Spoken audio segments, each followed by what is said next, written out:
గత 2 రోజుల నుంచి హెచ్సియు సంబంధించిన భూములపై పెద్ద వివాదమే చోటు చేసుకుంది. ముఖ్యంగా ఆ భూమి మాదే అంటూ ఇటు ప్రభుత్వం ఇప్పటికే ఒక 50 నుంచి 100 జేసీబీల సహాయంతో అక్కడున్న 400 ఎకరాలకు సంబంధించి వాటన్నిటిని డెమాలిష్ చేసే ప్రయత్నం చేస్తుంది. అయితే దీనికి సంబంధించి ఇప్పటికే హెచ్సియుకు సంబంధించిన విద్యార్థులంతా ఆ భూమిలో ఎటువంటి కట్టడాలు చేయొద్దు, ఎటువంటి నిర్మాణాలు చేయొద్దు, అంటే అది ఒక ఫారెస్ట్ కిందకే వదిలిపెట్టండి, అంటే హెచ్సియుకి సంబంధించిన భూములకు సంబంధించిన విషయాలను వదిలిపెట్టండి అని చెప్పేసి వాళ్ళు గత 2 రోజుల నుంచి ఉద్యమం చేస్తున్నారు. సో ఇదే అంశంపై అసలు పర్యావరణ ప్రేమికులు ఏమనుకుంటున్నారు తెలుసుకునే ప్రయత్నం చేద్దాం. ఆయన హెచ్సియు భూములు అంటే ఇప్పటికే అక్కడ అసలు ఖచ్చితంగా ఐటీ పార్క్ కట్టాల్సిన అవసరం ఉందా? రాజకీయాలు అతీతంగా అందరూ ఆలోచించాలి. అభివృద్ధి అనేది హైదరాబాద్ అందరికీ తెలిసిన విషయమే. అదే కాకుండా మన హైదరాబాద్ సరౌండింగ్లో చాలా ప్లేసెస్ ఉన్నాయి. నా వరకు అయితే ఈ పర్యావరణాన్ని ఆలోచించినంత మాత్రం అది అనువైన స్థలం కాదు.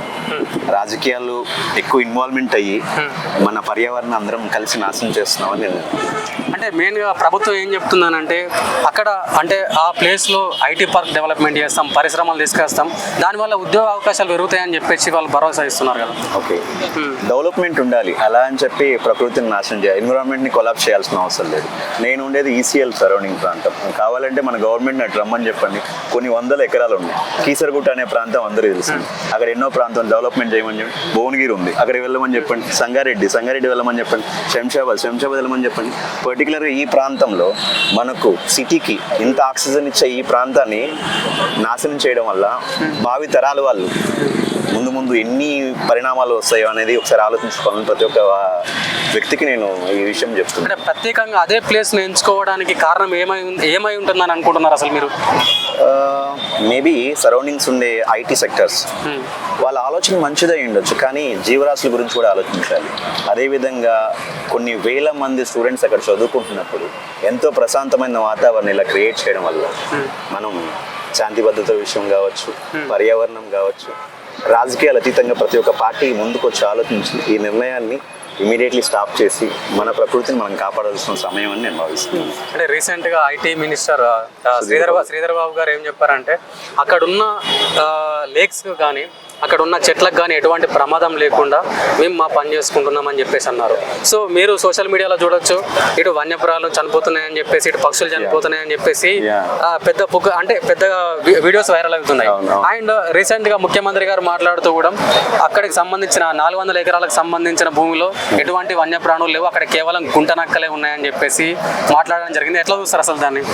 అది అలాంటి ఒక వ్యక్తిగా రాజ్యాంగంలో ఒక రెస్పాన్సిబిలిటీ పర్సన్గా అయ్యుండి ఇలాంటి మాటలు ప్రతిసారి వింటూనే ఉన్నాం. ఆయన గత 15 ఏళ్ళ నుంచి ఒక ముఖ్యమంత్రి అయ్యుండి భాషా విధానం కూడా మార్చుకోవాల్సిన సమయం ఇది. ఆ రెస్పాన్సిబిలిటీ పొజిషన్లో ఉన్నప్పుడు అంత కావాలంటే ఎన్విరాన్మెంట్ మీటింగ్ పెట్టమని చెప్పండి, ఎన్విరాన్మెంటలిస్ట్ అందరినీ గ్యాదర్ చేయండి, డిఫరెంట్ యూనివర్సిటీ ప్రొఫెసర్స్ పెట్టండి, ఒక కమిటీ లాగా ఫామ్ చేయండి. నేను కూడా యూపీఎస్సీ ప్రిపేర్ అయిన స్టూడెంట్. ఒక పాలసీ మేకింగ్ ప్రిపేర్ చేయండి, రివ్యూస్ తీసుకోండి, నలుగురితో డిస్కస్ చేయండి, స్టూడెంట్స్కి అందరం కూడా చెప్పండి. ఇంకా డెవలప్మెంట్ అనేది ఇంకా ఎలా చేద్దాం, హైదరాబాద్ అనేది వన్ ఆఫ్ ద బెస్ట్ సిటీగా భారతదేశం మొత్తం ఎలా చేద్దాం చెప్పండి. ఇక్కడ అందరినీ కూడా అలాంటి మాటలని రెచ్చగొట్టే మాటలు తప్పించి మిగతా మాటలేదు. అండ్ అలాంటి మాటలను ప్రతి ఒక్క విద్యార్థి కావచ్చు, ప్రతి ఒక్క ప్రజలు కావచ్చు ఖండించాల్సిన సమయం అది. ఎందుకంటే గుంటనక్క అన్నారు, మేబీ ఆయన రాజ్యాంగంలో అంత పెద్ద గొప్ప పొజిషన్లో ఉండి ఒక వ్యక్తిగా ఆలోచించుకోవాల్సిన సమయం ఇది. అంటే గుంటనక్కలు అని చెప్పేసి అక్కడ కొంతమంది రాజకీయ ముసుగులు స్టూడెంట్ను ప్రొటెక్ట్ చేయడానికి వస్తున్నారని చెప్పేసి అన్నారు. సో అంటే మీరు చూస్తున్న ప్రకారం అక్కడ ఉన్న స్టూడెంట్సా లేకపోతే ఏమైనా రాజకీయ నాయకులు వాళ్ళు వచ్చి సపోర్ట్ చేసే అవకాశం ఏమైనా ఉందా? అది తప్పు. స్టూడెంట్సా లేకపోతే రాజకీయ నాయకుల ముసుగులో ఉన్న విషయం అనేది, ఆయన ఒక బాధ్యత గల పదవిలో ఉన్నారు. వాళ్ళకి మొత్తం ఈచ్ అండ్ ఎవ్రీథింగ్ తెలిసింది కదా. ఎన్నో జింకలు, నెమళ్ళు ఆ ఆర్తనాదాలను వింటూనే ఉన్నారు కదా.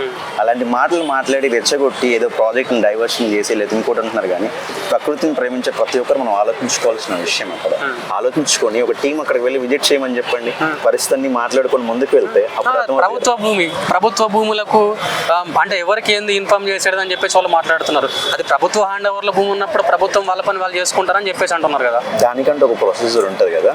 ఇప్పుడు గవర్నర్ ఉన్నారు, హైకోర్టు ఉన్నారు. ఈరోజు హైకోర్టు న్యూస్ కూడా చూస్తాం. స్టే ఎందుకు ఇచ్చింది? ఇల్లీగల్గా వెళ్ళాల్సిన అవసరమే ఉంది. ఒక లాంగ్ వీకెండ్ చూసుకొని పవర్ ఉందని చెప్పి పదవి ఎవరికి శాశ్వతం కాదు.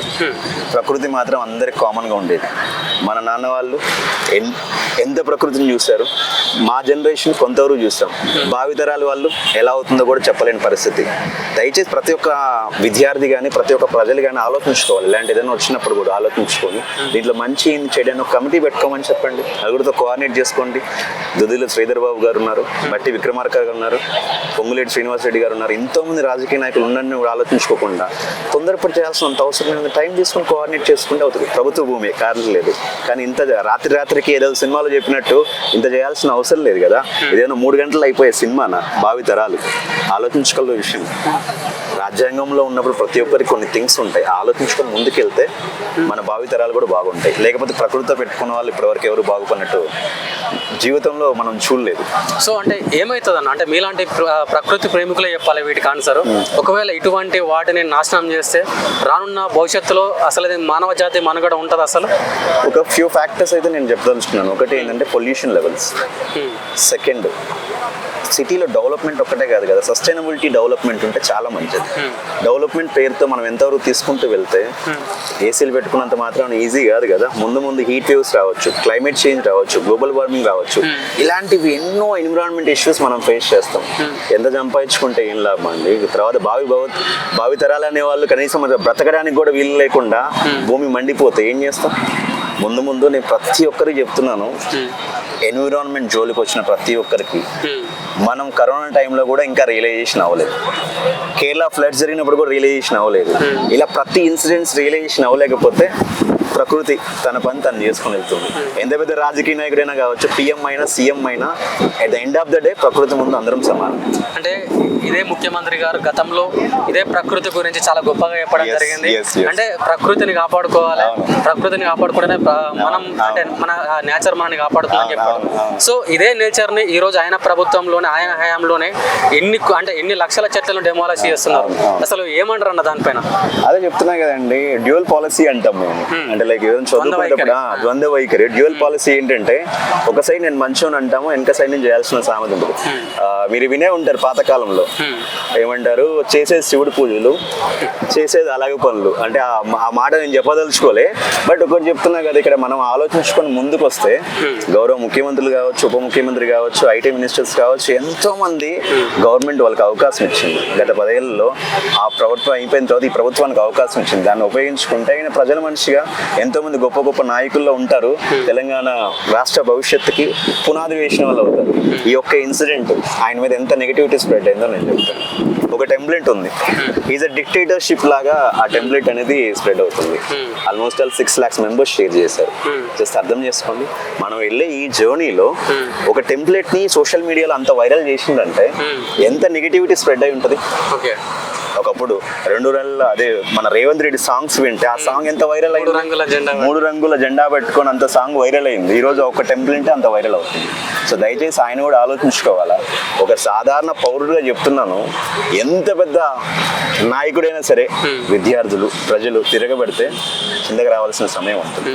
ఆలోచించుకోలేకుండా లాంగ్ వీకెండ్ అని ప్లాన్ చేసి ఈరోజు ఢిల్లీలో ధర్నాలను కూర్చొని ఇక్కడ వాళ్ళ భవిష్యత్తు అర్థం కాకుండా క్లాసులు బంద్ చేసి అర్థం చేసుకోలేదు. ప్రతిదీ రాజకీయం చేయకూడదు. ప్రకృతితో ఎవరు పెట్టుకున్నా మంచిది కాదు. అంటే ఇప్పుడు గతంలో మన తెలంగాణ ఉద్యమం సమయంలో కూడా అంటే ఆంధ్ర పాలకులతో మనోళ్ళు ఎట్లా కొట్లాడారు, మా భూములు మాకేనని మరలబడ్డ కాలమా అంటూ. సో ఇప్పుడు అదే పరిస్థితి మళ్ళీ మొదలైందని చెప్పేసి అంటున్నారు. ఏమంటారు అన్న దాని అసలు? పాలకులు మారినా పరిస్థితులు మారాలి. పరిస్థితులు మారలేకపోతే సేమ్ అదే ఉంటుంది, పరిస్థితులే ఉంటుంది. కొట్లాడి తెచ్చుకున్న తెలంగాణ కాస్త కలిసి పనిచేయాలి. అంతేగాని షేరింగ్ లాగా ఏదో వెన్నెల కిషోర్ వాళ్ళ నాన్న పక్కన అంటూ నీకొక లడ్డు నాకొక లడ్డు అన్నట్టు అందరం కలిసి ఒక ప్రాజెక్ట్ చేసుకున్నాం అనుకోండి, అల్టిమేట్గా ఏమైపోతుంది? ఆ పాపం వాళ్ళతోనే కాదు కదా, 4 కోట్ల మంది జనాల మీద ఎఫెక్ట్ పడుతుంది. ముందు ఏమైపోతుంది? ప్రకృతి ఒక్కరినే వదిలిపెట్టదు కదా. నేను కేరళలో యూపీఎస్సీ శంకర ఐఏఎస్ అకాడమీ చదువుకున్నది. ఇప్పుడు 2018 కేరళ ఫ్లడ్స్ నా కళ్ళ ముందు చూసిన. ఫస్ట్ ఫ్లోర్ లో నిలబడి దేవుడా మేము బ్రతికితే చాలనుకున్న రోజులు చూస్తా. ప్రకృతితో పెట్టుకున్నాడు ఎవడు ఇబ్బంది. అలానే రేపొద్దున ఇక్కడ కూడా పొల్యూషన్ వస్తే ఏం చేయగలుగుతాం? హాస్పిటల్ చుట్టూ తిరగాల. అదేవిధంగా హీట్ వేవ్స్ వస్తే ఏం చేయగలుగుతాం? నానా రకాలమైన హెల్త్ ఇష్యూస్ వస్తాయి, డిఫరెంట్ హెల్త్ ఇష్యూస్ వస్తాయి. అదేవిధంగా క్లైమేట్ చేంజ్ అయినప్పుడు ఏం చేయగలుగుతాం? ప్రతి ఒక్క రాజకీయ నాయకుడు ఆలోచించాల్సిన విషయం. రాజకీయాలు అతీతంగా మనం ఇక్కడ పనిచేయాలి. అంతేగాని ప్రతి ఒక్కసారి మనం అది చేస్తున్నాం ఇది చేస్తున్నాం అని గొప్పలు పోయి ఎన్నో సదస్సులు పెడుతున్నాం, ఎన్నో చేస్తున్నాం. ఈరోజు కళ్ళ ముందు 400 ఎకరాలు ఒక చెట్టు పెరగడానికి ఎన్ని ఏళ్ళు పడుతుంది ఆలోచించాలి. డిమాలిష్ చేయడానికి ఒక్క రోజు పడుతుంది. అదే పెరగడానికి 10 ఏళ్ళు పట్టచ్చు, 20 ఏళ్ళు పట్టచ్చు, 30 ఏళ్ళు పట్టచ్చు. ఒక్కొక్క మొక్క ఒకలాగా పెరుగుతుంది. అలాంటి మొక్కల్ని ఇలా మనం చేయడం వల్ల భవిష్యత్తు ఆలోచించుకోండి. నేను ఈ సందర్భంగా అందరూ చెప్తున్నాను, ఎవరైతే రేవంత్ రెడ్డి వాళ్ళ మిస్సెస్ ఉన్నారో గీతా మ్యామ్, మీరు కూడా ఆలోచించాలి. మీడియా అంతా రేవంత్ రెడ్డి అంటారు కదా, ఇంట్లో ఉండే ఆడవాళ్ళు కూడా చాలా గొప్పవాళ్ళు. సీతమ్మ తల్లిలాగా మీరు కూడా ముందుకు వచ్చి మన ప్రకృతి భూదేవి దేవుని కాపాడాలని మనస్ఫూర్తిగా కోరుకుంటున్నాను. నేను భూంపల్లి రవితేజ, భారతీయ విద్యార్థి మోర్చా రాష్ట్ర ప్రధాన కార్యదర్శిని. నేను ఒక న్యాయ విద్యార్థిని. HCU హైదరాబాద్ సెంట్రల్ యూనివర్సిటీలో జరుగుతున్నటువంటి సంఘటన మీ అందరికీ తెలిసిందే. కనీసం విద్యార్థుల పట్ల ఏమాత్రం బాధ్యత లేకుండా ఇలా గవర్నమెంటు ఎట్లయితే బిహేవ్ చేస్తున్నదో అందరు విద్యార్థులు ఇలా దేశవ్యాప్తంగా ఈ యొక్క ఘటన మీద చర్చ జరుగుతూ ఉన్నది. రాబోయే రోజుల్లో ఇదే విద్యార్థులు మీ గవర్నమెంట్కు బుద్ధి చెప్తారని చెప్పేసి ఈ సందర్భంగా తెలియజేస్తూ ఉన్నాం. విద్యార్థులు లేని ఉద్యమం లేదు, విద్యార్థులు లేని పోరాటాలు లేదు, విద్యార్థులతో పెట్టుకున్న ఏ ఒక్క ప్రభుత్వం కూడా చరిత్రలో నిలిచినట్టు ఆధారాలు లేవు. మీరు కూడా ఈ విద్యార్థులతో పెట్టుకుంటున్నారు, అది మీకు మంచిది కాదని చెప్పేసి ఈ సందర్భంగా తెలియజేస్తూ ఉన్నాం. అదేవిధంగా 400 ఎకరాల మీద మీరు చేస్తున్నటువంటి తీరును, అంటే ఎన్నో మోగజీవులను ఈరోజు మీరు ప్రాణం తీసే పరిస్థితి మనం చూస్తూ ఉన్నాం. ఇవాళ విద్యార్థులు పోయి వాళ్ళ సంఘీభావన తెలుపుదామంటే కూడా మీరు ఆ స్వేచ్ఛను వాళ్ళకి ఇచ్చే పరిస్థితి ఇలా కనిపిస్తలేదు. ఇదేనా ప్రజా తెలంగాణ, ఇదేనా మీరు ప్రజా తెలంగాణ ప్రజాపాలన అని చెప్పేసి దీనికోసమేనా మీరు చెప్పింది అని చెప్పేసి మేము ఈ సందర్భంగా అడుగుతా ఉన్నాం.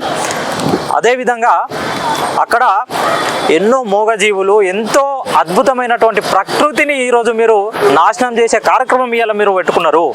అదే యూనివర్సిటీలో చదువుకున్నటువంటి బట్టి విక్రమార్క గారు ఈ ఇష్యూ మీద మాట్లాడాల్సిన అవసరం ఉన్నది. ఎందుకంటే మీరు ఒక క్యాంపస్ స్టూడెంట్స్, మీరు ఆ క్యాంపస్ వాతావరణం తెలిసిన వ్యక్తి, మీరు కూడా దీనిపైన ఎలాంటి మాట మాట్లాడకపోవడం అనేది ఇవాళ చాలా సిగ్గుచేటుగా భావిస్తూ ఉన్నాము. ఇవాళ ప్రతి ఒక్క విద్యార్థి నాయకుడు, ప్రతి ఒక్క విద్యార్థి సంఘాలు, ప్రతి ఒక్క యూనివర్సిటీ స్టూడెంట్ ఇలా బయటకు వచ్చి హైదరాబాద్ సెంట్రల్ యూనివర్సిటీ విద్యార్థులకు మద్దతు తెలపాల్సిన అవసరం ఉన్నది. వాళ్ళకు మనం సంఘీభావన తెలపాల్సిన అవసరం ఉన్నది. విద్యార్థులు తలుచుకుంటే ఏ గవర్నమెంట్ కూడా చరిత్రలో నిలవది అని చెప్పేసి మనం ఏ రకంగానైతే తెలంగాణ ఉద్యమం చేసినామో అదేవిధంగా ఈ ఉద్యమంలో కూడా అందరు భాగస్వాములు కావాలని చెప్పేసి ఈ సందర్భంగా అందరినీ కోరుతా ఉన్నా. అదేవిధంగా కోర్టు ఏదైతే స్టే ఇచ్చిందో మాకు కోర్టు మీద, న్యాయ వ్యవస్థ మీద మాకు పూర్తి నమ్మకం, విశ్వాసం ఉన్నది. 100% విద్యార్థులకు అనుకూలంగానే ఈ యొక్క న్యాయం జరుగుతుందని చెప్పేసి మేము భావిస్తూ ఉన్నాం. ఒకవేళ న్యాయం జరగని ఎడల మొత్తం దేశవ్యాప్తంగా ప్రొటెస్టులు చేసి న్యాయం సాధించే వరకు మరొక తెలంగాణ ఉద్యమం లాగా మరొక హైదరాబాద్ సెంట్రల్ యూనివర్సిటీ ఉద్యమం చేస్తామని చెప్పేసి ఈ సందర్భంగా తెలియజేస్తా ఉన్నాం.